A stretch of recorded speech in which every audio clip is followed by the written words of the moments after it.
Radio WN. Nous sommes en novembre 2025 à la librairie 47 degrés Nord à Mulhouse, en compagnie de Rokhaya Diallo pour son nouveau livre. Quel est ce livre ? Alors mon livre, c'est le dictionnaire amoureux du féminisme. C'est un livre qui appartient à une collection qui est des dictionnaires amoureux et qui fait une visite de ma galaxie féministe, donc avec de la pop culture, de la littérature, des savoirs aussi académiques, donc des notions du féminisme que j'essaye d'expliquer, des grandes figures du féminisme, des figures historiques, des figures actuelles, mais aussi des figures de fiction. Voilà. Comment est-ce qu'on peut expliquer que toutes les femmes aujourd'hui dans le monde entier ne sont pas féministes ? Comment est-ce qu'on peut être une femme qui n'est pas féministe ? Je pense que parce que le féminisme n'est pas forcément bien compris et qu'il y a des femmes qui parfois ont intérêt aussi à se rapprocher de l'espace de domination parce qu'elles en retirent aussi des bénéfices, quoi. Donc ça prouve qu'il y a un grand travail de pédagogie encore qui reste à faire. Et de la pédagogie, quand le dialogue n'est plus possible, comment on fait ? Est-ce qu'on peut encore parler avec tout le monde de tout ? Est-ce qu'on peut parler de féminisme et d'égalité des hommes et des femmes avec tout le monde ? Et quand on ne peut plus parler, quand le dialogue n'est pas possible, qu'est-ce qu'on fait ?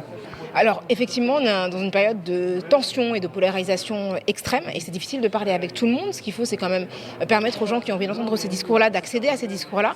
Et puis après, c'est du militantisme, mais c'est de la lutte. On a connu d'autres périodes historiques qui étaient des périodes de guerre, des périodes de confrontation. Et puis on a réussi à trouver des solutions pour aller au-delà de ça. Et je pense qu'aujourd'hui, il faut reconstruire, il faut créer des ponts. Et puis il faut trouver les personnes qui sont capables de faire les ponts entre les différentes sources de tension pour avancer. Mais c'est énormément de boulot et on va passer des moments difficiles, je pense.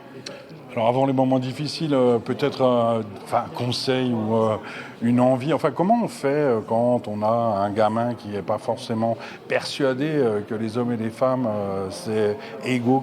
Par quoi on commence ? Par quel fil on tire ? Comment ne pas être violent pour lui faire comprendre que les femmes et les hommes sont égaux ? Je pense que la discussion, elle ne doit jamais être rompue. Je crois qu'il y a beaucoup d'endroits aussi. On peut créer des supports de conversation avec, par exemple, la fiction, la culture. Je pense que souvent, ce sont des moyens qui touchent nos émotions à la sensibilité, pas forcément de convaincre, mais en tout cas de créer des dialogues et de créer une forme d'attention par rapport à des sujets sur lesquels quelqu'un peut être réfractaire. Mais je pense qu'il faut toujours essayer d'exposer au maximum les jeunes à ces sources de compréhension du féminisme qui sont multiples. Et puis ne jamais, toujours maintenir le dialogue, convaincre et puis les exposer aussi à des personnes qui sont susceptibles de leur parler. Parce que parfois avec les parents c'est pas évident, mais il y a d'autres personnes dans l'entourage qui peuvent aussi en parler.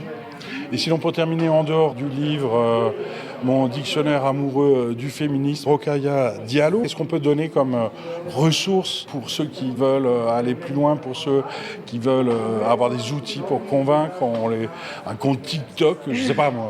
Alors il y a énormément de sources effectivement que je cite dans le dictionnaire amoureux. Il y a des livres évidemment, lire Gisèle Halimi par exemple, Angela Davis. Il y a des séries comme I May Destroy You qui est une super série sur les violences sexistes, qui est vraiment une série très très forte. Après sur TikTok, sur Instagram, il y a plein de comptes super intéressants. Je pense à évidemment suivre tous les comptes de nous toutes, les comptes comme Adelphité sur Instagram. Il y a plein de créatrices de contenu qui parlent de féminisme.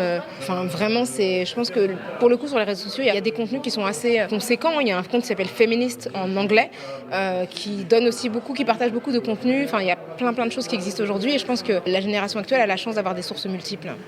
Bon, on va pas aller jusqu'à l'allemand quand même. Merci beaucoup, Rokhaya Diallo. Merci à vous.